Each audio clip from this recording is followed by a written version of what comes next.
Senhora Presidente, senhores e senhoras senadores, estamos retornando de um profundo envolvimento nos processos eleitorais de nossos respectivos estados. Em um país de dimensões continentais como o nosso, os números foram grandiosos. 144 milhões de eleitores em 5.568 municípios. Foram 463 mil candidatos a vereadores e 16.900 candidatos a prefeitos. Em Goiás, especificamente, nos 246 municípios, temos um eleitorado de 4.464.000 pessoas.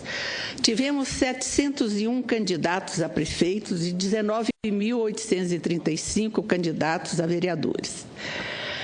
A minha pregação ao longo do processo eleitoral foi a de valorizar o Instituto do Voto como a arma do cidadão. É um instrumento que se constitui no alicerce para a construção da democracia. Esse direito deve ser exercido de maneira livre, com respeito à liberdade individual, à dignidade das pessoas e aos direitos políticos, os quais representam direitos fundamentais. Nesses direitos fundamentais está a fundamentação da dignidade do cidadão diante dos poderes do Estado. Entendo que o voto é o instrumento que o cidadão tem para influenciar o poder público e de ajudar a provocar as mudanças que venham ao encontro de suas necessidades dentro do seu espaço vital, que é o município. O quadro de crise sem precedentes a que a conjunção política nos remeteu tornou esse momento eleitoral que vivenciamos crucial. Apesar da descrença, da desconfiança do eleitorado, do pensamento de que nada adianta fazer, porque estamos em um mar de corrupção, temos o direito de sonhar e nos comprometer com um país próspero, um país democrático, sem corrupção, socialmente igualitário, economicamente justo, ecologicamente sustentável, sem violência, sem discriminação e sem mentiras. E, acima de tudo, com oportunidades iguais para todos. Apesar dos altos índices de abstenção que tivemos, a população que foi às urnas está com esperança. E os gestores que foram eleitos não podem e não devem decepcionar seus eleitores. Mais do que nunca, temos que pensar em gestões de qualidade, capazes de corresponder às expectativas da sociedade. No momento em que há reflexões em relação ao sistema político tendem a se intensificar aqui no Congresso, proposições importantes para a recuperação do crescimento da economia estão na agenda do governo. É sabido que excessos foram cometidos da gestão das finanças públicas.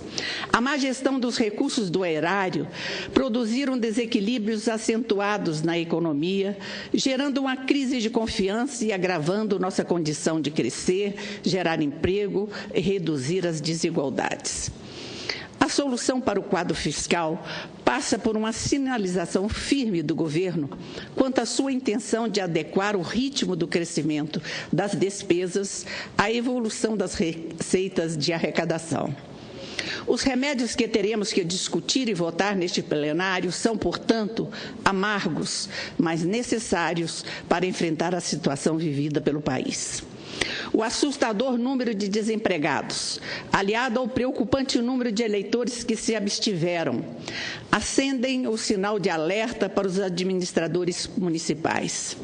Acrescente-se a esse contingente a mão de obra qualificada que está assumindo subempregos para a sobrevivência da família. Essas pessoas esperam de quem chega à frente dos municípios uma ação responsável, que aponte para uma situação de mudança na qualidade de vida das pessoas. O Estado necessita recuperar sua capacidade de oferecer serviços básicos para a população, o que aumenta os desafios a serem enfrentados pelos prefeitos eleitos nas gestões municipais. As áreas consideradas críticas dos municípios brasileiros são muito bem conhecidas: saúde, educação, saneamento básico, meio ambiente. Urge que os avanços nessas áreas sejam mais consistentes de agora em diante. A população espera, por exemplo, que o planejamento das obras públicas saiam das pranchetas das empresas e passem para as pranchetas do setor público.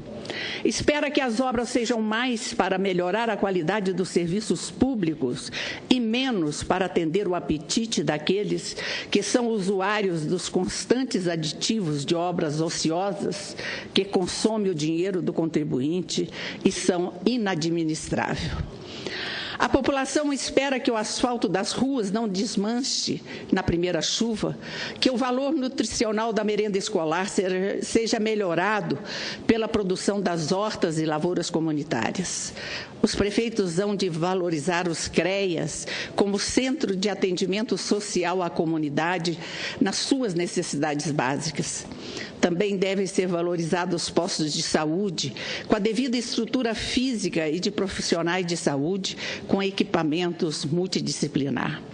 Faça imprescindível o bom uso do Programa Saúde da Família, que tem profissionais valorosos, os quais precisam ser valorizados e usados intensamente. Cito também a necessidade de a gestão contemplar questões como a iluminação pública, que tem implicações sobre a segurança pública. Tenho dito aos prefeitos eleitos, os quais visitam o meu gabinete, que os 2 primeiros anos devem ser de ajuste, de regularização de contas e de preparo dos municípios para os projetos a serem levados a cabo em parceria com os estados e o governo federal. O ajuste fiscal que se faz necessário nas 3 esferas de poder envolve, entre outros aspectos, racionalizar a estrutura da despesa, de modo a garantir as políticas sociais instituídas nos últimos anos e não deixar desamparada a parcela menos assistida da nossa população. A sociedade espera que as conquistas sociais alcançadas nos últimos 20 anos não sejam colocadas em risco no atual contexto de crise. E é nesse sentido que os resultados dos pleitos municipais de 2016 configuram uma renovação de esperança para os eleitores. É inadmissível que, em pleno século XXI, cerca de 50% dos municípios brasileiros não contem com rede de coleta de esgotos. Nas localidades com maiores deficiências de saneamento básico, ainda convivemos com indicadores de saúde equivalente aos países de renda per capita bem inferior à brasileira. As eleições de 2016 devem representar um momento de inflexão para o Brasil. O resultado das ações dos gestores municipais será levado em conta nos futuros pleitos do país. Assim, a responsabilidade dos eleitos é grande e queremos oferecer o nosso apoio nessa jornada. Era o que tinha a dizer, senhor presidente, mas não poderia deixar de fazer aqui nessa tribuna um comentário que julgo da maior importância. Eu tenho que evidenciar aqui o sucesso do programa de repatriação dos recursos de brasileiros que estavam no exterior. Esse sucesso, sem dúvida nenhuma, vai ajudar muito no controle das contas públicas e eu não poderia deixar de evidenciar que esse projeto foi pensado, foi idealizado e foi implementado pelo ex-ministro Levi, que teve a oportunidade de fortalecer um projeto do nosso colega aqui do Senado, Randolfo Rodrigues, e participamos durante vários meses de debate no Ministério da Fazenda, juntamente com o senador Jucá, o senador Eunício de Oliveira, Blairo Maggi, essa senadora e outros tantos senadores que puderam participar participar deste debate de forma intensa.